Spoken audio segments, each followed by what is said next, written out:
great. Thanks for joining us. I'm Kelli Altounian, co-founder of Pilates Sports Center. And I am Joshua Smith. Fantastic. He's one of our master trainers. We have a very exciting move of the week for you. This exercise is pelvic curl, pelvic bridge. Funny enough, that exercise is not part of classical repertoire, but it is part of our manual. So, Josh, go ahead and lie down. You ask, why do we have it in the manual? I will tell you. It is a very fundamental and healing exercise that is all about pelvic stability. They use the term pelvic bridge curl. It's an exercise in physical therapy. It's used to help stabilize the pelvis and the low back. It's so important to proper strength and alignment and keeping our pelvis level and healthy that we thought we had to add it into the repertoire. So it is the last page of the mat repertoire, and we absolutely love this. It is in the manual for low back care. So if you ever wonder why we put it in there, low back care, everyone should be doing it. We need a t-shirt that says pelvic bridge curl, everyone should be doing it. So we are hook line. All of those grounding principles that we've learned before, we apply here. We're going to take a nice deep breath in, and the first one we're going to do is pelvic curl. Pelvic curl is about spinal articulation. So when we do our exhale, we activate the abdominals, and you want to think that the muscles of the core and the pelvis are actually pulling on the pelvis, and that is what tucks the pelvis, and then we begin to articulate the hips up, one vertebrae at a time. Every vertebrae gets its moment in time. We take our inhale at the top, and then we exhale and we soften the sternum so that the heart drops back down to the mat, and then the spine can articulate one vertebrae at a time all the way back down like a string of pearls. Then when the pelvis lands, we rock the pelvis back to neutral. We take our inhale.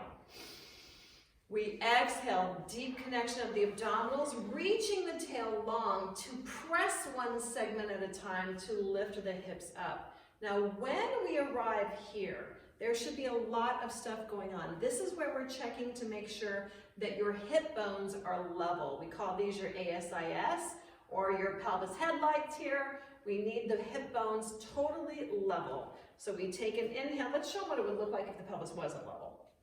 Okay, one side totally drops down and the other side is higher. Sometimes this happens, people don't exactly, or the ribs splay.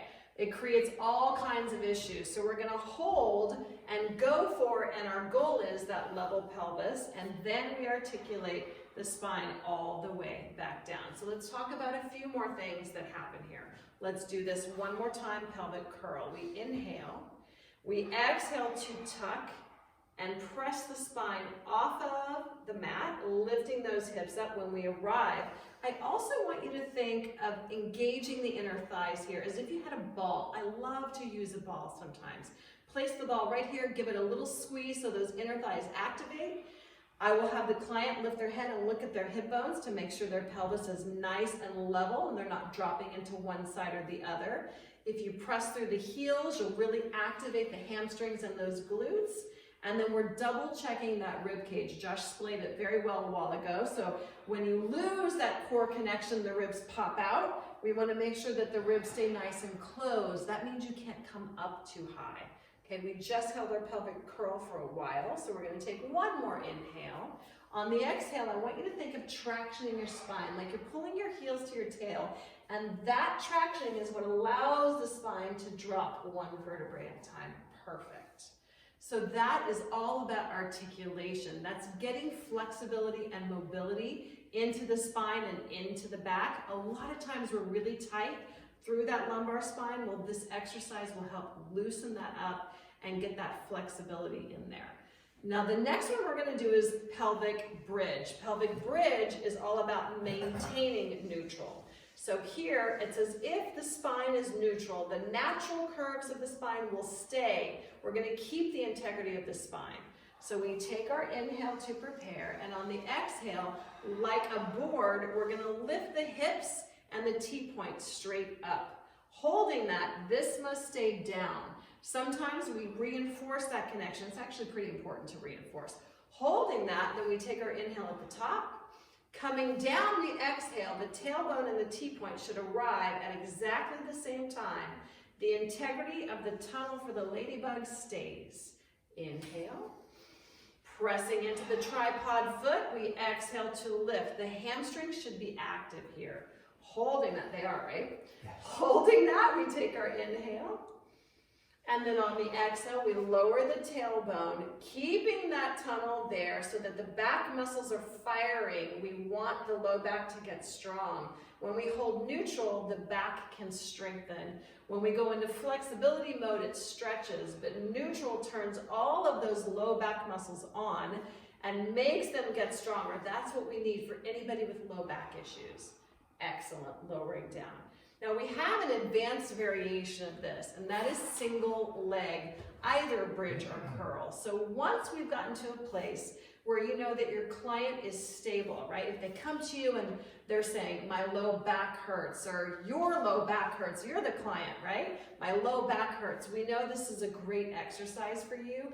Place that ball here. We need to strengthen all of the surrounding muscles around the entire pelvis. So the inner thighs, the glutes, the hamstrings, the core. We need the balance of everything to get that low back nice and strong. Once we've accomplished it, I love to use magic circles and balls and TheraBands and rings, all kinds of things for strengthening all of those elements to equal and find and get a level pelvis.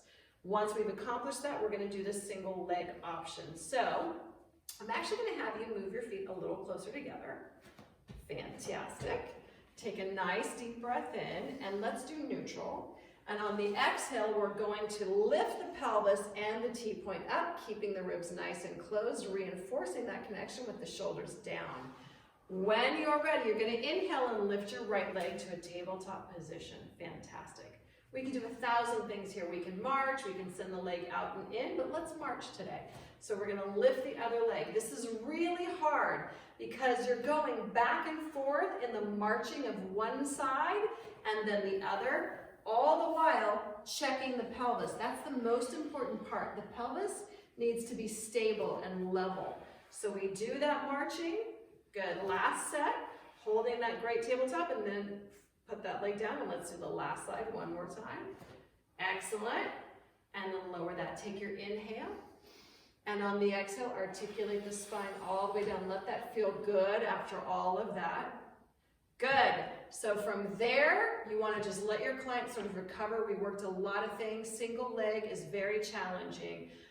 Great exercise to do. Great strength builder in those hamstrings. You're going to feel your hamstrings fire like crazy, and you should.